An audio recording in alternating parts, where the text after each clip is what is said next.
So it's 6:05. Hi, everyone. Good day. And thank you so much for joining. I'm Fatima Atoye, and I'll be the host for today's panel session. This is the second webinar we'll be having this year. We had one last month where we invited one of the past interns of HackBio, who is currently studying in France, to talk about her journey. And today we have another intern from HackBio who has 3 degrees, and should I say currently on his fourth degree. And we are here to pick his brain. Yeah, let me say that we're going to pick his brain because we're going to ask him a lot of questions. And I hope that in doing so, we would get to pick one or two things that will be beneficial to each one of us. But let's not waste our time. And before we start picking Mr. Michael's brain, I would like to ask the founder of HackBio, Wale, to talk about what HackBio is and what is actually driving HackBio. Why do we have HackBio and maybe future plans for HackBio? Please let's give Wale virtual claps. Okay, thank you. Thank you, Michael. I saw that. Thank you, everybody, for joining. Um, so, like she said, I'm Wale, and I welcome you to this meeting. So, um, of course, we are here. Our priority is to become a an advanced trainer for bioinformatics. You know, uh, so if you are a life scientist and you want to progress in the um, in the biotech side of life sciences, basically, you want to progress in modern topics that combine experimental biology with dry lab, as people say, or computational biology or computational sciences. We want to be your number one stop for uh, acquiring the skills and acquiring the competence you need to achieve this. And this is something we have been doing for about 4 or 5 years now, and we are happy to, of course, share and celebrate some of the successes. So Michael is not exactly an intern in the past. He was more of like an early mentor, and he made it happen. He was one of the people that made this happen in the beginning, and we are happy to have him and tell us his story since then. How did just being affiliated alone to Agbai even affect him at all? Oh, I'm happy to also listen to this. Uh, oh, okay, so okay. just uh, because I'm on a trip, and maybe you can see that the bushes are moving by my side. Um, just to let you know that we are currently open for an internship in AI in genomics.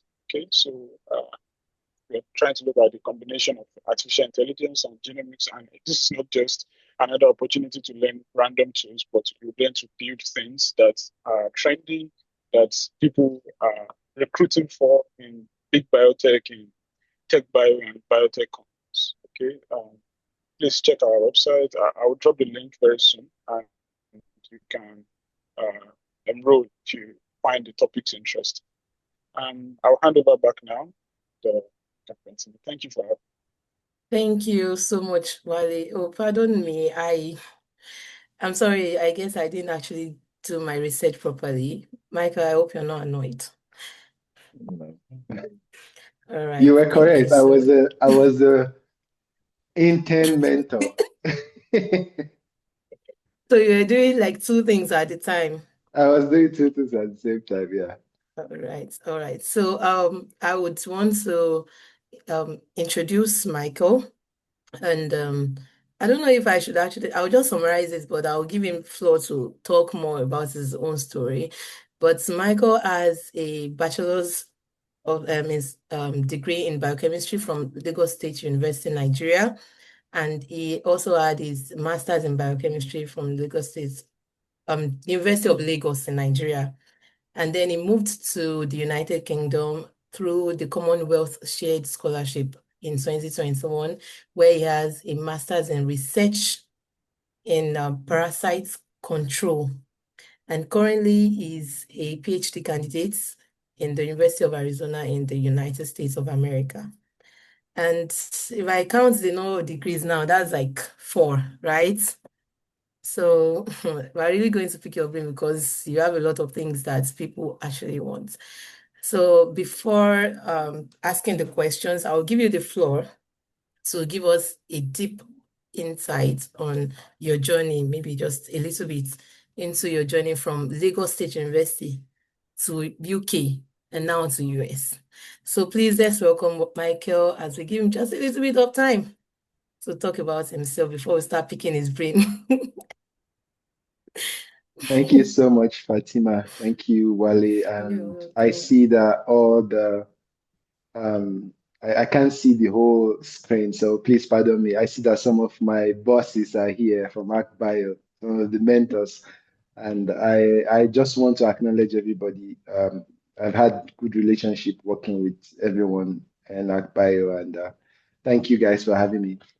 Yeah, so I started my journey in biochemistry from Lagos State University. It was kind of a miss. Would I say it was kind of a mistake, or it was the providence of God, because I wanted to study medicine at Obafemi Awolowo University, and I thought I was going to get in, and then life happened, and I found myself like so what actually happened was I applied for medicine in OAU and then biochemistry. I just randomly chose biochemistry in Lagos State University. And when I saw that, okay, the OAU thing is not going to work, my dad was just like, no matter what you do, just go and do the post-UTME at Lagos State University, which is LASU. Some of us know that. And that was how I found myself in biochemistry. So and then afterwards, I did Masters of Science, like you said, in biochemistry at the University of Lagos. And then, as God will have it, I got the Commonwealth Shared Scholarship at Aberystwyth University in the UK, and I was able to go there to study parasite controls. And afterwards, moved down here to the University of Arizona to pursue a PhD in pharmacology and toxicology. So I've kind of been everywhere, like from biochemistry to parasite control now to pharmacology and toxicology, with some sprinkling of some sprinkling of bioinformatics here and there. Yeah, so uh, I I don't want to take most of our time, but that's just like a summary of my journey so far. Well, that's really nice. And I can relate to the fact that you wanted to go for a course in another university and you had to go to another one. It's literally like the story of more than half of the students in Nigeria. But I'm happy as much as you are happy that you eventually got to study biochemistry because it's obviously like the starting points leading to where you currently are right now.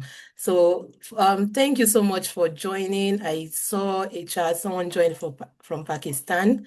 You're welcome, everyone. Thank you so much for joining. Now, let's start with the question. I hope you have your bottle of water because that's what I wanted to ask. All right, so the first question I have is that before HackBio, what computational skills did you have before HackBio? That's a good question. So my journey into bioinformatics too was kind of providential. So that is tied to how I met Wale, and I think one of my bosses here too. Even though we didn't see, he knew me, but I mean, I don't know how, like, what happened when I was there. So I was posted from my National Youth Service to Ondo State. And then my PPA was at Adekunle Ajasin University in Akungba Akoko, where Wale was actually studying microbiology. at that point. Wow. So yeah, that was and then I was dispatched to join the Department of Biochemistry there. And while I was there, usually you think, oh, I'm going to be able to like do this and help out and do.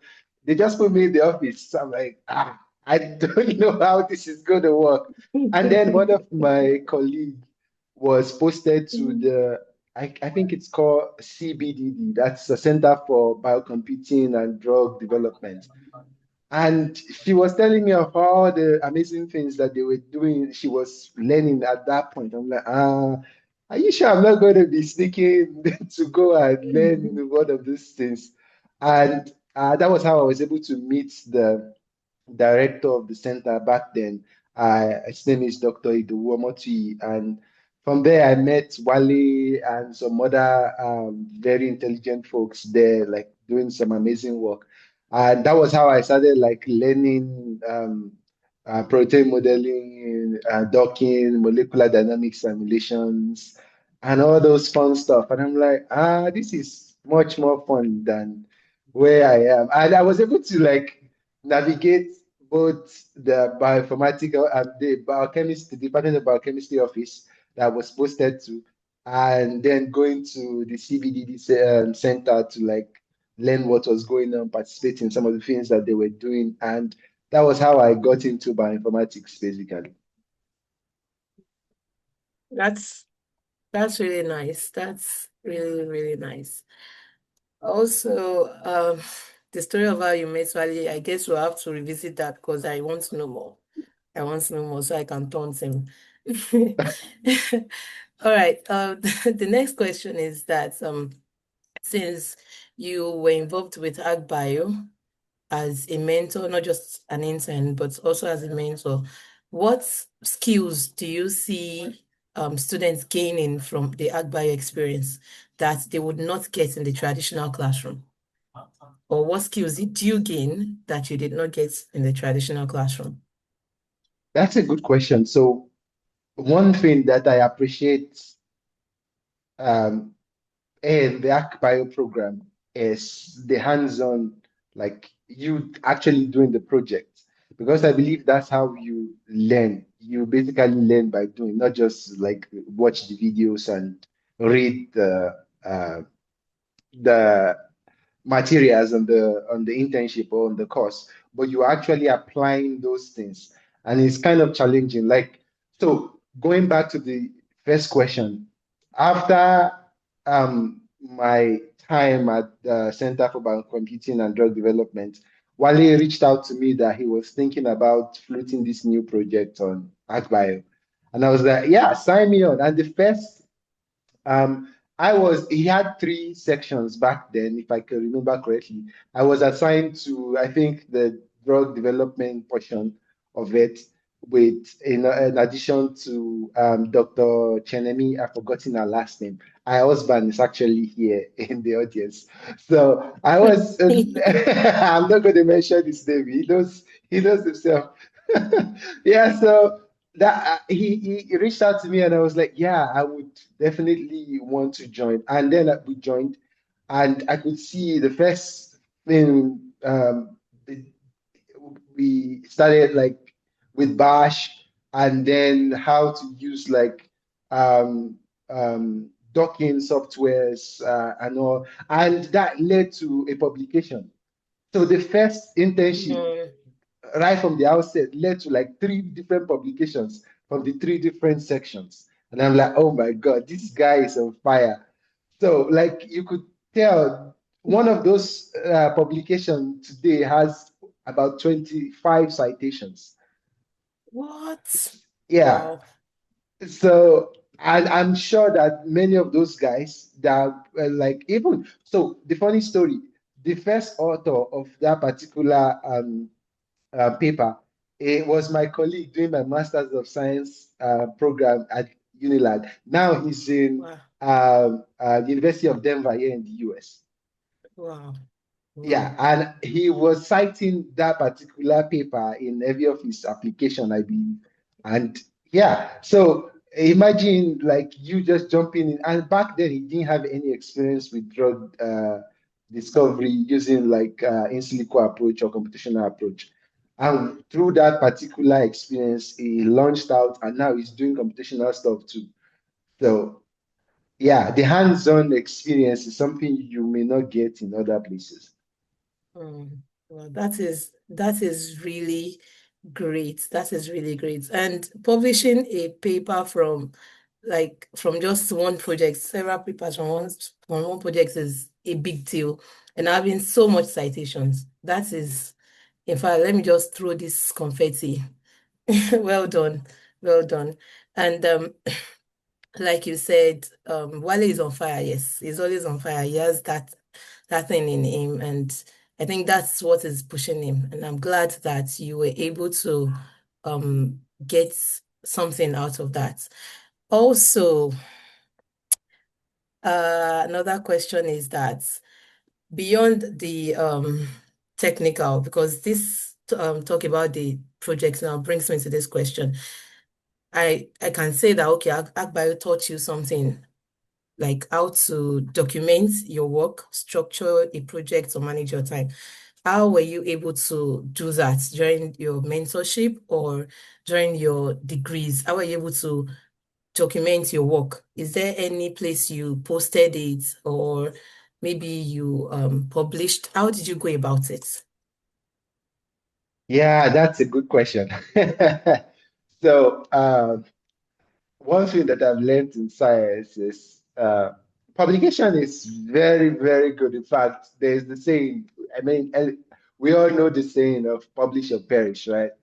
But there are kind of some projects that you work on, and then there's so many things that you still need to cover before you like get the work published. So I would speak concerning my two masters. So I published the work from my undergrad, but my so what I studied in my master, what I researched rather in my masters of science, were uh,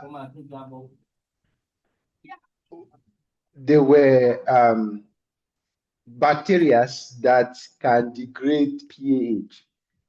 So, and doing the research, I think we were one of like the few people that were like trying to understand, at least in Nigeria that I know of back then, that were trying to understand like how bacteria degrade pH and what genes were involved in that degradation. So we went across Lagos to get samples from like mechanic workshops, like diesel samples that were contaminated with diesel and other petroleum products. But the funny thing was, we did not find, at least at that point, because it was like a preliminary, like trying to get some preliminary data. So we did not find any particular genes from the bacteria that we're working on. And because the project was very like, it was short term, we were trying to graduate. So we had to like just like document some of the things we saw and pass it on so that the next people that come can actually like continue on that project. I don't know where that project is for now. So I'll have to stop there. But for my Masters of Research, I was working on understanding how to better target. They are called Schistosoma mansoni. Actually, Nigeria is one of like the headquarters for schistosomiasis in the world. So we're trying to Mm, understand how to better like develop drugs because there's only one um, uh, drug that's approved for the treatment of everything schistosomiasis. And back then, while I was actively involved in the research, there were countries that were already developing like resistance to the drug. I know Egypt, there were reports that Schistosoma mansoni is becoming resistant to, I've forgotten the name of the drug. Oh my God. I forgot. So Egypt and some other places were becoming resistant to that particular drug, which is understandable because schistosomiasis is one of those neglected tropical diseases, as we all know. So that was mm, my work, and the lab was actively like developing, like either to develop um, a vaccine or just another drug that can help counter like the mobility of the disease. So the research is still ongoing. In fact, my professor, the person I worked with, is actively getting grant. The last time I saw the grant he got like over 2 point something million pounds on this particular Wow. research. Yeah, so Wow. it's still ongoing. I believe that once the work is done, they will publish it, and I hope my name is going to be there for contributing to it. But yeah, I hope research so. research can be, you can get some very quick results that is tangible that you can show.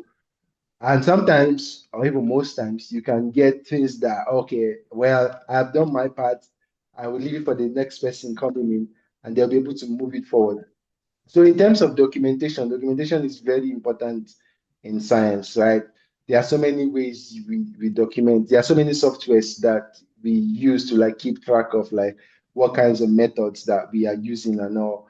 There are softwares that are built for labs. For instance, LabSuite is one of those softwares where you can use to like keep track of like, okay, this is what I am using to do this research and all. And also we are encouraged to always keep a well-documented lab notes, a physical note, so you like document, okay, the experiment that you did, you attach the results, and you make comment on what is the next thing you want to do there. So physical note, and also you can have an electronic note. The danger to that is just pray that your computer doesn't crash. But yeah, of course, we know that we always back things up in the cloud. So I hope I answered those questions. Yes, yes. Someone said, is the drug praziquantel? I hope I'm pronouncing it Yes, yes, correctly. yes. Practical, yeah. Thank you so much. All right, thank you, Juwon. Thank you, Favor, for that. And someone says that Mr. Mike sounds like a Ghanaian, not Nigeria. How come? Actually, you are not the only person that have said that. Even here, people are like, "Are you sure you are Nigerian?" I am Nigerian. I'm Yoruba. I don't understand why you think I sound like a Ghanaian. But thank you. It's a compliment. I have one of my All right. Ghanaian brother here, Richard. So maybe he will confirm if I sound like a Ghanaian or not. All right, so moving to the next question. So in HackBio, we emphasize proof of skill over certificates. We prefer you gain the skill. Yes, you get the certificate, but we always want you to gain the skill. How did you learn to translate what you built during your internship or your mentorship to something you could show people, maybe on GitHub or during interview or your CV? How were you able to tell people that, oh, this was what I did during this, or this was a skill, something like that? How were you able to do that? Thank you so much for that question.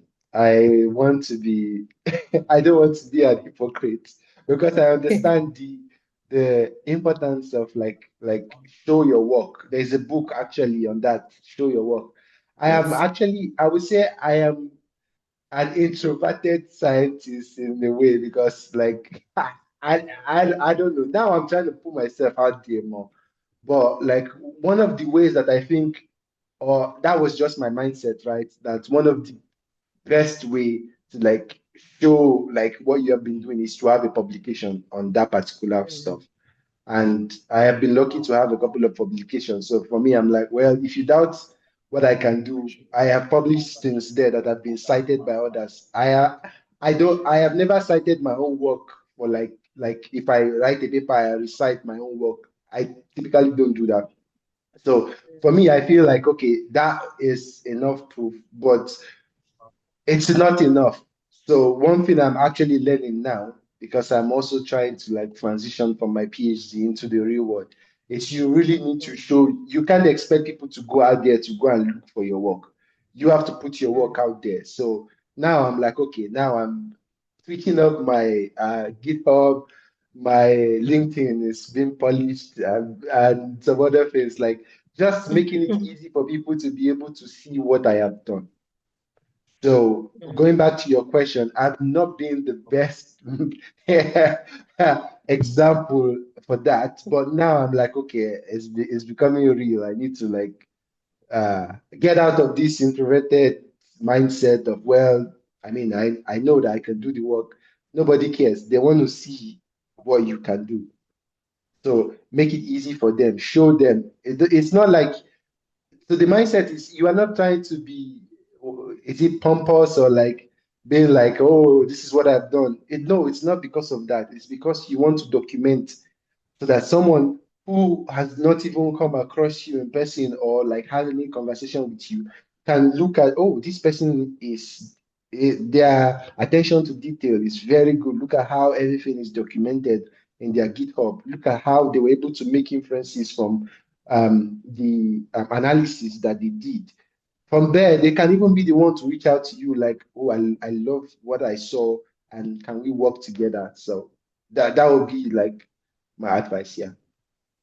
All right. Thank you so much. As a fellow introvert, I understand the struggle. It's not easy.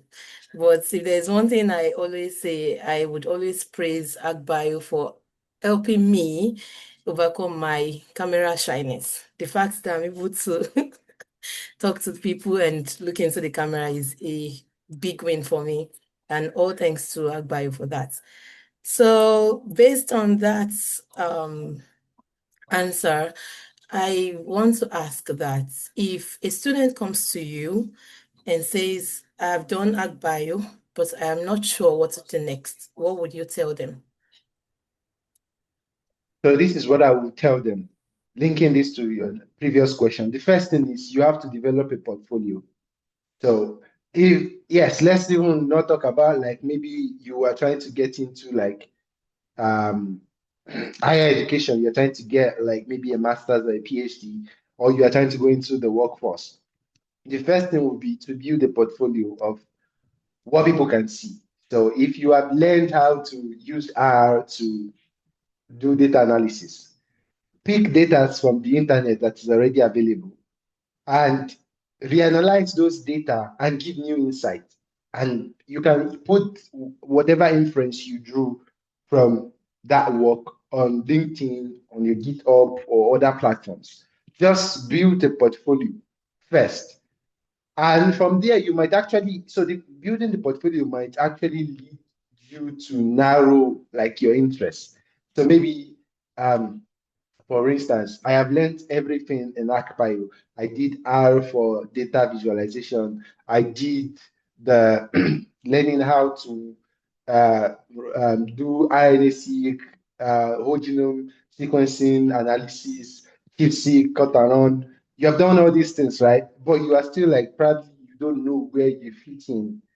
If you start to do like some project trying to build your portfolio. From there, you might discover that, okay, I think I enjoy like running, doing different ChIP-seq analysis or calling. I love to see where proteins abound in the genome. I love to find out if the enrichment of this particular protein binding is leading to this particular disease. That might be something that interests you more than, I mean, you obviously need to learn how to like show like the data, like presenting the data better. But you might, from just doing all this random portfolio project, you might discover that, okay, this is where my interest is. And then it will be easy for you to pursue that moving forward. So my advice would just be, just start building a portfolio.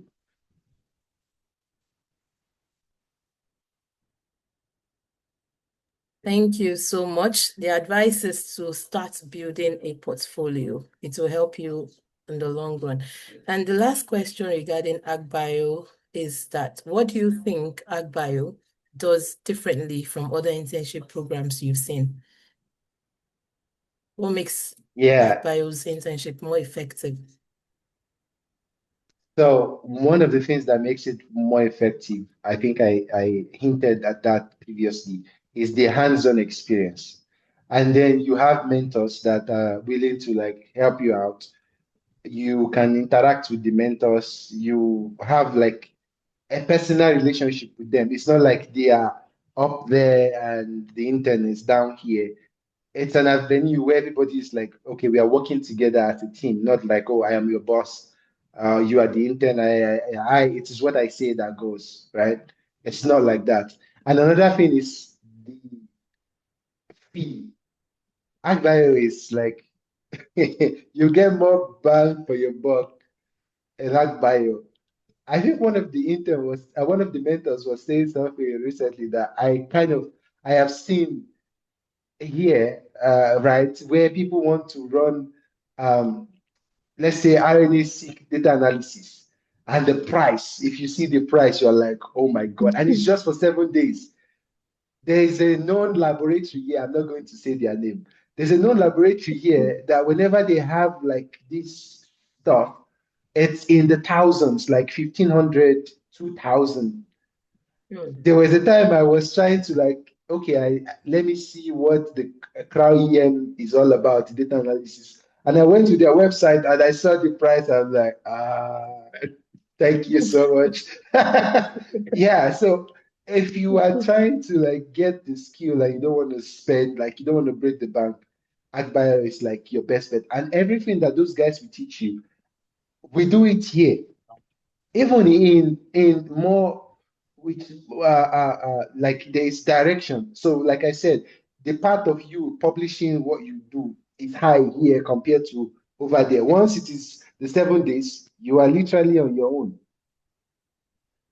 So, but here you can still have access to mentor. You still keep the community that you build. So that would what I would say the price is really very competitive, and what you are getting is competitive to what you will get in those other places where you spend like thousands of dollars to get the skills. Okay, thank you so much. So before we move to the next segment, that's your UK application process. I have some questions from the audience. Some people have like different questions, but I would pick them because some of them are related to your application to the UK.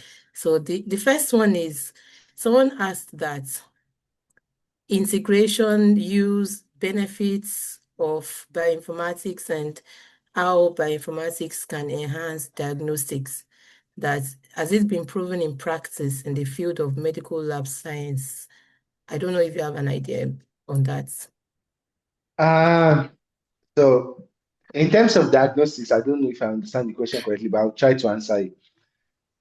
There have been so much advancement in trying to use computational approach to like help scientists be able to like diagnose disease better. I'm going to give you one example. While I was applying to everywhere, right? I contacted this lab in Hong Kong. I think they are in Hong Kong Polytechnic University. Is it Hong Kong Polytechnic University? Uh, it's been a while. I've forgotten. So I reached out to somebody. I reached out to somebody there, and what he was doing was very, very interesting. So there's so many CAT scan and so many PET scan data out there. What they were doing was to see if they could use computational approach to analyze all this CAT scan and PET scan data and try to see if they can start using computers to predict lung cancer and other forms of cancer that can be like imaged, and then they will pair it with like the molecular markers of the cancer and see if they can reduce like false positive and try to make the diagnostics more specific for the types of disease that it is designed for. So that was one way that was the project he wanted me to work on while I was doing the application there. So that's just one example. There are several examples, like using machine learning to like predict like if a biomarker for a particular disease is up or if it is down. Using that to also like do personalized medicine to like in terms of figuring out uh, um, populations, like what is the differences in terms of how a particular biomarker reacts in a population of a particular um, sets of people compared to others. So there are different ways that you can actually apply bioinformatics skill to like real-time diagnosis of disease. And I honestly, especially with the way AI is been like the advances in AI, now those kind of skills are becoming like they are hotcakes. Mm. Thank you so much for that. So, moving on to we'll still come back to some of the questions from the audience, but I want us to quickly move to your United Kingdom's application. The Commonwealth Shared Scholarship. That is one of the most competitive scholarships for African students, if you agree with me. And in fact, I'm highly interested in this as well. So I would want you to kindly walk us through your application strategy. How did you decide which university and the programs to target? In fact, if you want to get a student to mentor, where would you tell them to start from? What's the first thing you would tell them to do?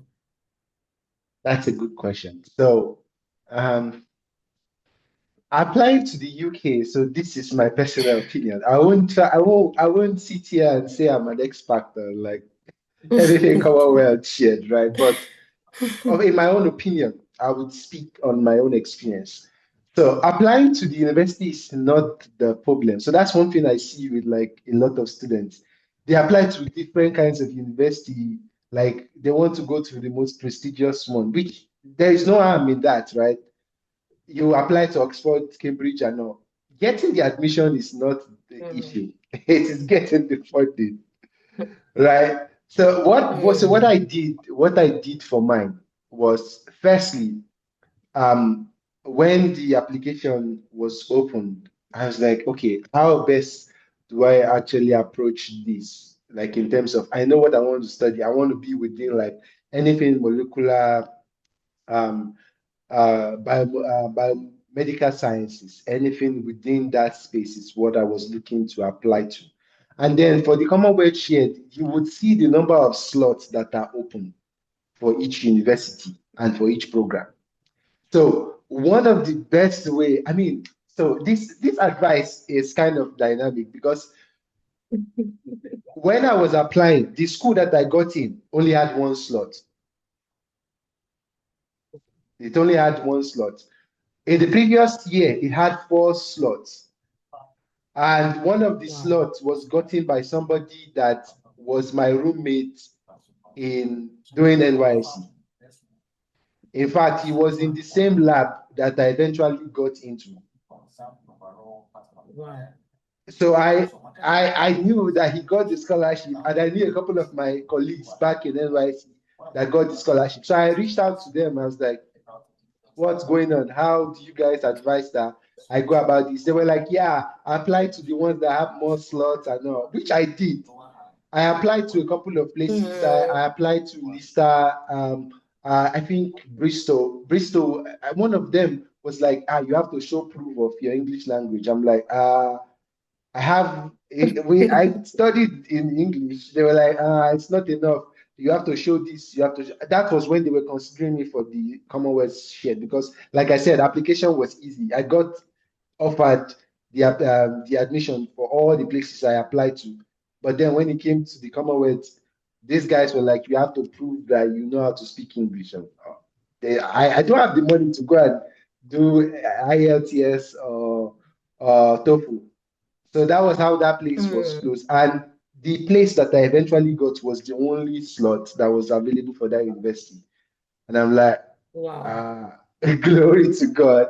So one thing I would advise is speak to people. Don't just be like, don't stay in isolation. Contact them, tell them your strategy. They will let you know what is going on, especially if some of them already have like a knowledge of how they write the essay because there's a way you write the essays too. I have seen that sometimes people send me essays that they just like, oh, I want to cure all the HIV in all the African countries, yeah, and I want to go out like it's noble, right? But how are you going to achieve that within the space of time that you because the people that are reading your essay too, be like, this guy is like it's full of it. Exactly. So there's a way you write the essays too. There's a way you answer the questions. So I was able to send my essays out to the folks that I know, and they gave me some of their opinion. I was like, okay, I did my other research too on how to like answer those questions, and I did. And the funny story too, again, it also depends on, like, I applied to a Masters of Research program, which means I need to have a mentor that is willing to take me. So that's another thing I see that a lot of Mm, people make the mistake. If there is no mentor that will take you, they won't even consider you for for the scholarship, because they want you to get the admission and get a place to study before they give you, especially for the Masters of Research mm. program. I don't know of the Masters of Science. They don't require you to like have like a mentor or like a professor you want to work with. So the person I contacted at Aberystwyth University did not respond to me on time. And after that, the head of the department reached out to me, was like, yeah, this guy is not responding to you. What do you want to do? I was like, do you have some space in your lab? He was like, yeah, if you want to join me, that's fine. And his lab was the lab of the guy I said I was my roommate from NYSC. So he Join was like, yeah, NYC. Okay. yeah. He was like, yeah, I'm willing to take you. And when he said that, I accepted, and before I knew it, they sent me the award letter. Like after a rigorous consideration, I'm pleased to. I'm like, I jumped up, like, oh my, yeah. So that was like one of the most amazing things that has ever happened to me. Like the places that had 10 slots were still treating me like something else. The only place that just had one slot gave it to me. I'm like, this is just providential. This is just by God's grace. So yeah, I would say just contact Yes. people. If you can reach out to somebody in the school that has actually gotten that same scholarship, that would be your best bet. If not, contact somebody that has gotten the scholarship before. Tell them your strategy, show them your work. Don't be afraid. If they critique it, it's trying to make you better. It has nothing to do with you. The critique is not on you. It's just to make your work better. And then you'll be able to like be strategic on your application, and who knows, you might get one of them. So All right. That's really great and that's nice. So I have one quick short question from the audience. Someone is asking if you can help them to personally review their documents for PhD application. I'm always open to looking at people's application. One thing that I've noticed with people, some of people that reached out to you, is some of them want you to write the stuff for them. And that is always kind of like, I'm like, it's not the right approach. And there are a lot of people that will reach out to you on LinkedIn, and when you tell them the stuff, they're like, can you help me put it in? I'm like, I can't. I can tell you what to do to make you better, but I have so much on my own neck, so I cannot start helping you to rewrite your your personal statement or your document. But if you want me to look at it, I am always open to. There have been a lot of people that have reached out to me, and I am happy that I helped. And they are still in touch with me, even while they came here in the US. I still have very good relationship with them. So I don't mind looking at your document and providing some feedback and telling you what I think. Because again, I won't sit here and say I know all the things that all universities are looking for. I will only speak with my own experience, and hopefully that will be enough to help you like make informed decision on your own applications. Thank you so much, Michael. Thank you so much, Opeoluwa, for that pinned message. The key thing is to always reach out to a former scholar of the scholarship of interest. They have a lot of information about that. Like what Michael said about personal statements, you write a lot of things you want to do, but are you actually considering the timeline? Is it something that can be done? If it's something that can be done, then you'll be selected. But if it's a lot that cannot be achieved, obviously that's going to be one of the reasons why the scholarship would be turned down for you. So there are a lot of things that actually affect the selection. Wale also said it in one of the webinars we had. Aside the personal statements, it talks about the funding. The department you want might Yeah, not be ready to fund that program. yeah. Yeah, so there are a lot of things involved. Also, so if you want Michael to help you review your documents, you can send a message to HackBio, contact@hackbio.com, so we can help you reach out to him. And if Michael is generous enough, he would be willing to give his email address. Someone is asking from the audience, what do you think those with admission can do since they have put, okay, yeah, the ban on Nigerians. What do you think people with admission can do now? What can they do? Are you talking in respect to the US? Yes, I think so. I think so. So I want to be careful in how I respond to this question because I don't have any, I'm not a visa, what's it called? I don't have any information about the Department of, what are they called? The guys that are in charge of like the visa, the consulate, the consular Yeah. offices, the embassy, and the broader department, everything that is under that. So I can't advise you on visa stuff. But what I am just going to say is Hmm. continue your whatever process whatever stage of your application process that you are in right now. Continue.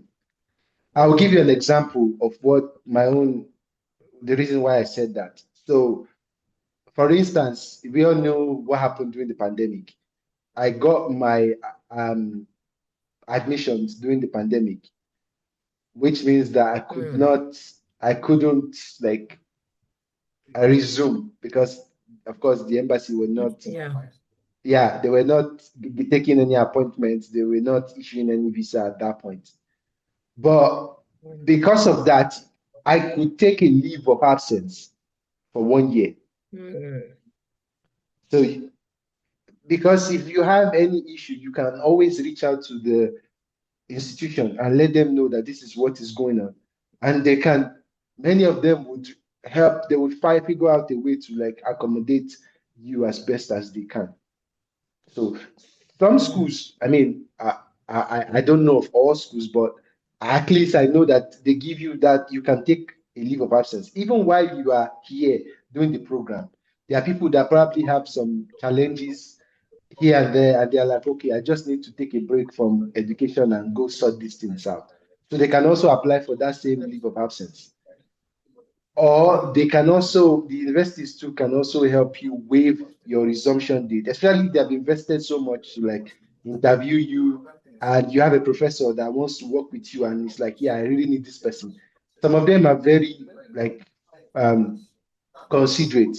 They can say, okay, because you are having research, this stuff is beyond your control. We would help you move your resumption date forward. And you don't know what the future holds, right? These policies might change or it might not. I don't know. I can't speak to it. But you don't know. So it's good for you to just keep doing what you're doing. So that once everything opens up, you are not caught off guard and you are able to continue your process. So that's what I'll just advise. Continue whatever application you are doing and who knows, you don't know tomorrow, right? So don't bank on, oh, I don't know what is going to happen. You just keep moving. And then when the time comes and the opportunity presents itself, you are ready. Hmm. That's that's a nice reply. So if you're not sure, I would even add that you reach out to the university. That's just it. Yeah. That's one of the safest things to do. Always Also, communicate with them. yes, moving forward. So when you were putting together your application, how did you present your HackBio experience? Did you list it as an internship, a training program, a research experience? Like what did you say HackBio was for you? So I always present my experience as the research, like something tangible. So if I say I have bioinformatic experience, for instance, maybe in drug development, I talk about the project that I've used those skills in, what the hypotheses were, what I was trying to achieve like what the questions for that particular research was, and how I used the skills that I've actually gained to answer those questions. So if, for instance, if I am saying that I was trying to look for um, component of a particular plant in Nigeria and how they could possibly be used as a potential drug for a particular disease with a particular target. I would say that, okay, in order for me to answer this question, especially since it's just like a preliminary inquisition, I employed molecular modeling to understand the regulations of this particular protein and how this potential chemical component from this plant can interact with either like the active site of this target. And then I saw that it has um, um, a, a sufficient binding energy that can be proven in wet lab experiments. So I don't just say that, okay, I have done internship in XYZ. I use those experience to like answer a particular research question. And even if the work has not been published, I could either say the manuscript is in preparation or I am reviewing the data for the next steps of experiments that I need to do. So that is my own advice. Like, don't just say, oh, I did internship in XYZ. Say the skills you learned from that internship, you used it to answer a particular research question. You can definitely say that was where you learned the internship, you learned the skills from.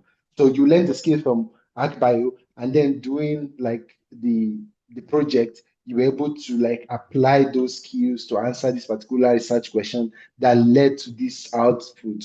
And then this output is being considered for either more study or for publication. So that way they see how you think. So you have used the skills Mm. you gain to answer a particular question. Thank you so much. Um, Still on that, um, using your skill to answer the research question. For your personal statement, how did you write it? How did you start the statement? What did you emphasize? And how did you end it? Because I know that a lot of people have issues with personal statements. Some will tell you that you should write the story of your life. So we tell you that no, don't write the story of your life. Just read whatever the mentor you're looking up to has and then include it. What did you do? How did you can you just walk us through the structure? Okay, so the way I like to approach personal statement, again, this is not like the holy grail of how to do it. There's several ways you can do it, right? But the way I like to approach it is to start with how my interests like how I got interested in this particular research. So like a personal, like something, because it's called personal statement, right? It's personal to me. It's going to be different from every other person because what piqued your interest on a particular research project will be different from someone else's. I have seen people that will be like, they will start like, oh, while I was 2 year old, I've always dreamt of science. Uh, it's kind of cliche at this point because many people that are reviewing would definitely look at that and say, this is very sketchy.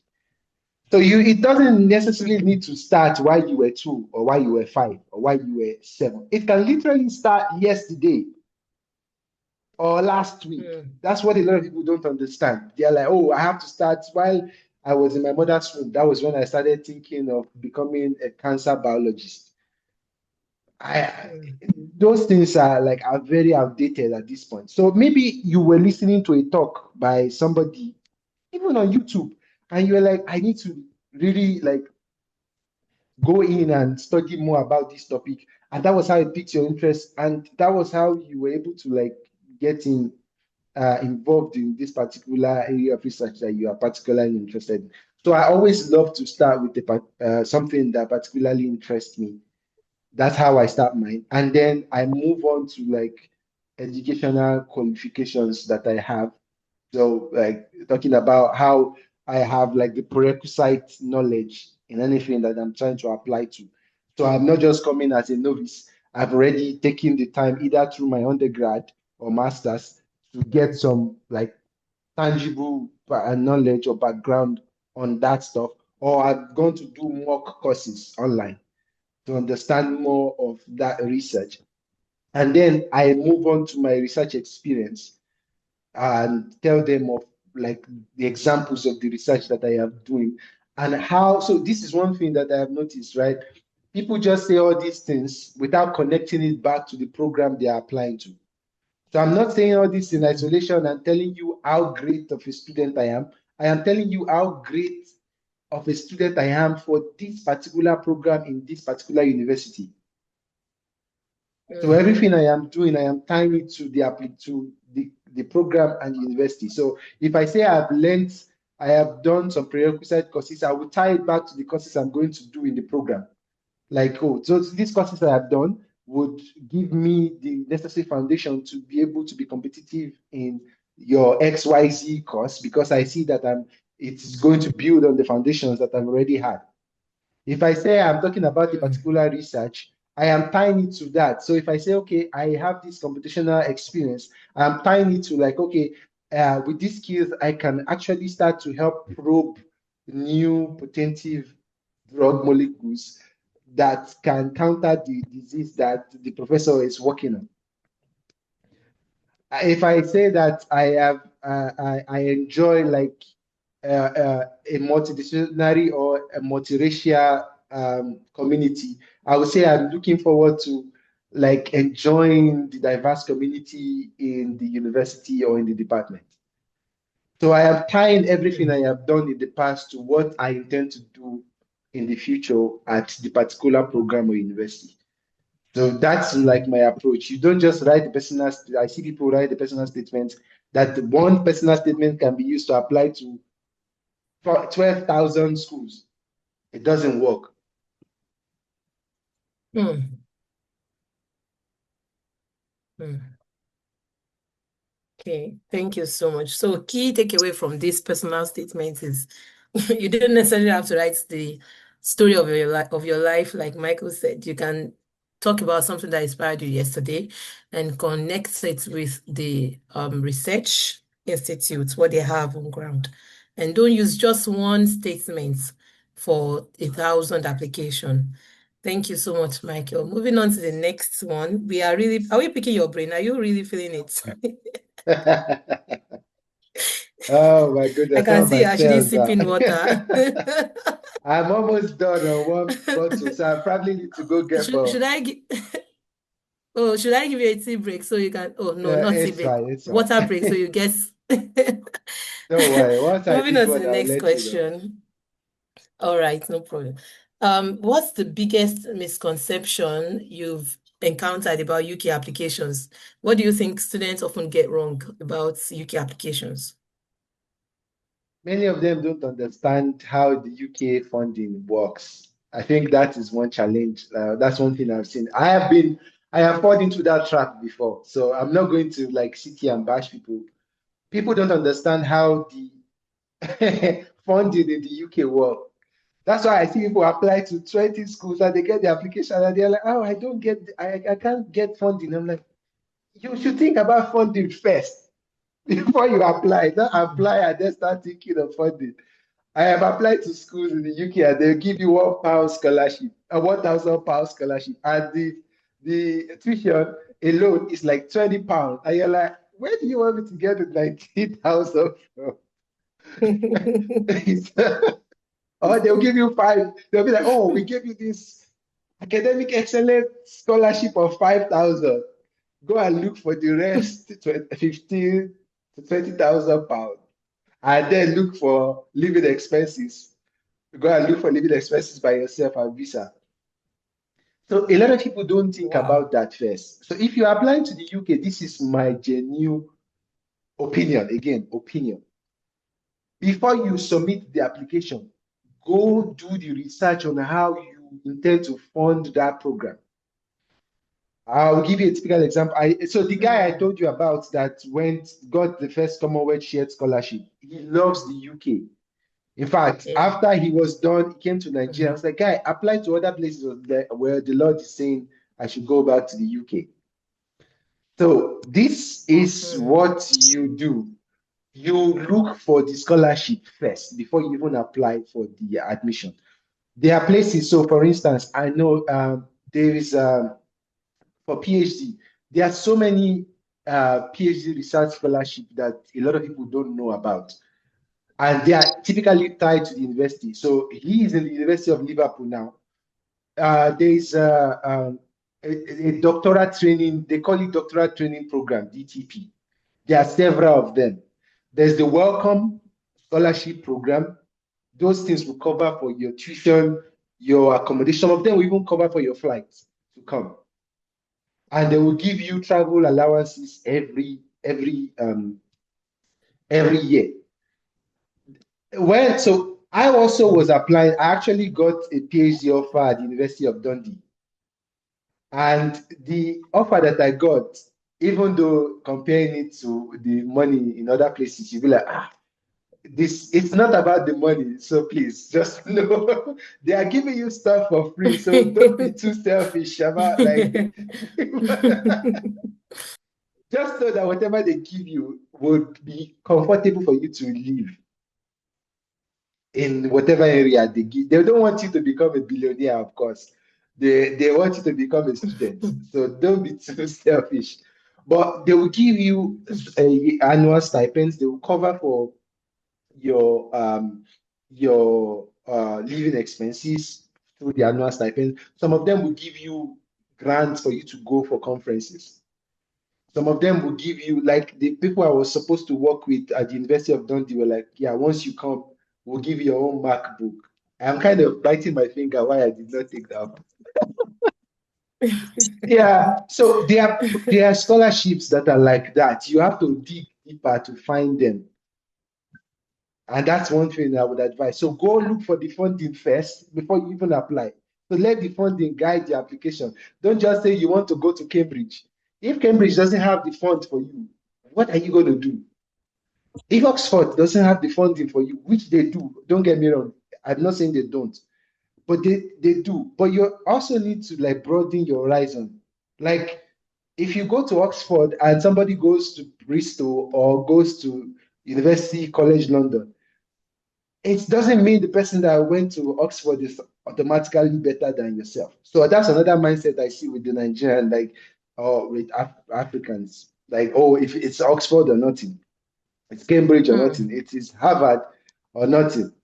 And I'm like, you are wasting away when you can literally be very competitive in University of Alista, for instance.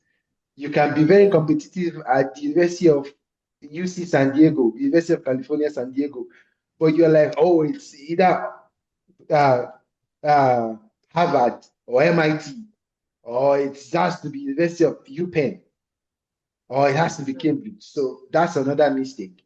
So if you are going to the UK, find mm, the funding first. mm. Thank you so much. So it's essential to actually it's essential to actually look for the funding. So you talked about some scholarships that a lot of people do not know. So someone asked, what are free, reliable research sites that people can use for research work? Do you have maybe one or two free, reliable Yes. research sites for research work? So if you are you talking about looking for funding for research work, like research in PhD for PhD and for masters, for instance, if I get Yes, that question. yes, yes. One that I was using back then was, I think it was called Find a PhD. Mm, So at that site, at least while I was in the UK, they would post, you would see the scholarship and you will see if you can apply for it from abroad. Because not all of, you can't apply to all of mm, them from overseas. Like the one that this my friend got to go to Liverpool, he applied for it from Nigeria. The one that I got to the University of Dundee, I applied for it while I was in the UK. So you also have to look at, they have fine print, and some of them will let you know that okay, this is for UK citizens only, this is for residents only, or this is for anybody. So you have to be you need to look at those distinctions very carefully. But at Find My PhD, they will post the fund and they will post the university and the program that is attached to that particular funding. So the way, at least why, from based on my own knowledge, most of those funds are tied to a particular research at a particular department in a particular university. So you cannot apply for it now and say you want to go and do something else. No. So you have to look at the research properly and decide if it is something you want to do or not. So that's one of the websites that I know of. And another thing is LinkedIn too is a very good avenue of like getting those information. I will give you an example. So the guy I said was the first author in one of the first sets of publication from HackBio. He got the contact of his professor from LinkedIn. The guy just posted randomly that he's looking for PhD students to work on this particular stuff. And he contacted, and the funny thing was he applied after the application has closed. He applied after the application has closed because the guy was desperately looking for somebody. So that was how he got in. Initially, he applied. The guy was at the University of South Dakota back then, and then he moved his lab to University of Denver.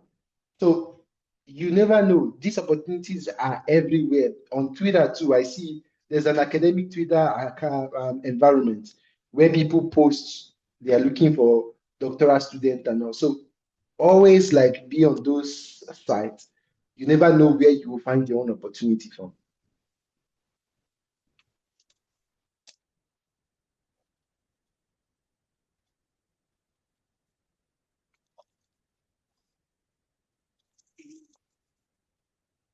Fatima, you're mute. Oh, sorry. I was just saying that's an insightful answer. For instance, if find a PhD. I heard about it one time, but I didn't actually know it has that depth of letting you know if you can apply from outside the country or not. So that's a nice one. Someone asked that, how were you able to apply for scholarships that took you from Lagos to the USA? uh, so one good thing about the US, in my opinion, is I would say funding is more, again, please take this with a grain of salt, right? I'm talking from my own experience. Some people they might they might not agree with what I'm about to say. Funding in the US is much straightforward than other places. So yeah, in the US, the funding situation is kind of straightforward. So if you're applying for STEM program, most especially, you will get your funding from several ways. Either you get your funding from a fellowship, you get your funding from being a research assistant, you get your funding from being a research associate, you get your funding from being a teaching assistant or an administrative assistant. So it's like you are a student worker, basically.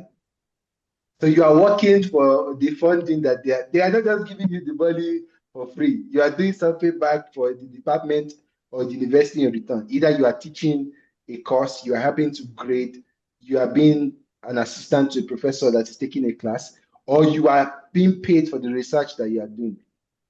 So in my own case, I am a research associate. So I get paid to do the research. So I'm getting paid from my boss's grant to do our research. So that's one way of getting. But when I was applying, I applied to what is called the Arizona Biological and Biomedical Sciences. They funded my first year because at that point I don't have a lab, right? So I can't be paid from any professor's grant money. So for the first year, most especially, they would fund you, especially if you get like, if you apply to like very good programs, they will fund you for your first year. So you don't have to worry about like, oh, I have to get a professor to work with before I am able to get paid. So that's an option. The funding here is very like it's straightforward. And once you apply and they consider, in fact, they will always tell you that PhD stuff is fully funded. So again, you want to look at that clause clearly. Fully funded programs. It will be written somewhere on that website of the program. Don't just go and apply and say, oh, when I apply, funding will come. That's not the approach. All right. Thank you so much. Thank you so much, Michael. And to the final question. Someone asked that if the grades aren't great, like maybe a 3.8 out of 5, and the person wants to take HackBio, can HackBio help cover up the grades for scholarship applications? Maybe the skills that the person will gain during HackBio, can it help boost the application if the grades are not really great? Yeah. One, so this is the thing that people should understand.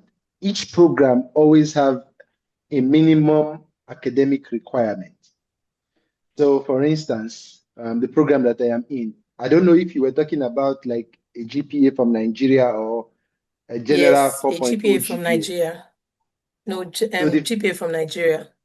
yeah, so the first thing you want to do is to have an idea what that conversion is in wherever you are applying to. So if you're applying to the US, you want to convert it to a 4.0 point, so a GPA of 4.0 because we use 5.0 back in Nigeria. Typically in the US, they would tell you some schools will say it is a 3.0 minimum before you can apply.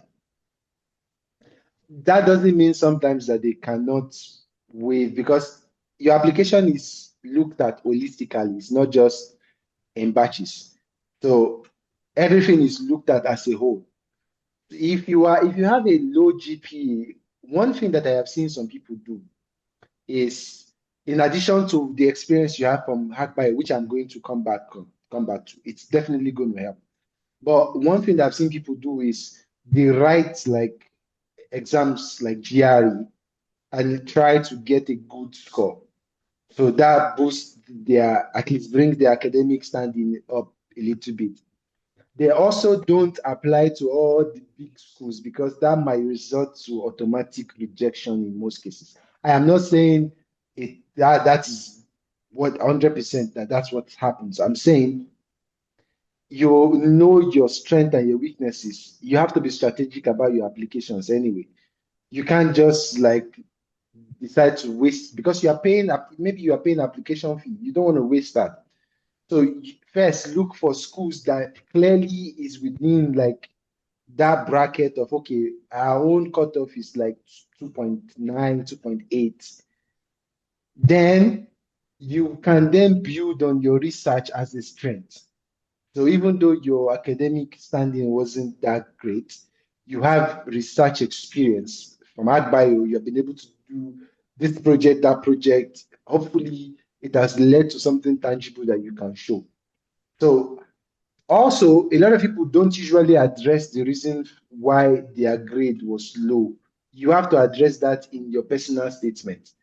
Maybe it was due to some family stressor because they understand. They know that life happens, right? You probably were doing very well at some point and life happened and something happened somewhere. You don't just want to leave that for them to guess why. So even if you are, let me let me say it this way. Even if you are applying to a school that says it has to be 3.0 or nothing, and you want to give it a shot, address why your grade is low. So that when they are looking at your personal statement, they are like, okay, even though you don't meet that threshold, you have said something that probably they could relate to that, oh, yes, indeed, this can lead to somebody's grade slipping. But then you now show them all this other area that you are very good at. So you are good in research, you are data oriented, your attention to detail is fantastic. And you don't just tell them, you show. So if you are good if you are an excellent bioinformatician, show them the projects that you have worked on. Don't just say it in the personal statement. All right. Thank you so much, Michael. This has been such an insightful session, and it was really amazing. Oh, someone has, yes, the PhD site is Find a PhD. Find a PhD. That's the site. Thank you so much, Michael, for that. This is a wonderful session, and from your story, it shows that they pass from Lagos or anywhere to the UK or anywhere is possible. And Yeah. those that are interested, if they are able to work it, they can help others work it through, just like you've Yeah. done. And to everyone watching, if you are stuck, the first thing is to find a mentor, basically. And we have Michael and some other people that can help you here. Another thing is to build your skills. HackBio is your platform, like Michael has been saying. And if you want to give back to the community, one day you'll also be on this screen talking to some other people, sharing your journey. And if you're taking an action, we have another internship starting on the 13th of April. You can visit internship.hackbio.com/internship. Let me copy the link and put it here. You go to that link, you can search and read on what the next internship is all about. It's about AI because Michael mentioned something about AI. So we're moving to that, trying to integrate AI to predict the disease at a faster rate so that it can help people with some diseases that are life-threatening.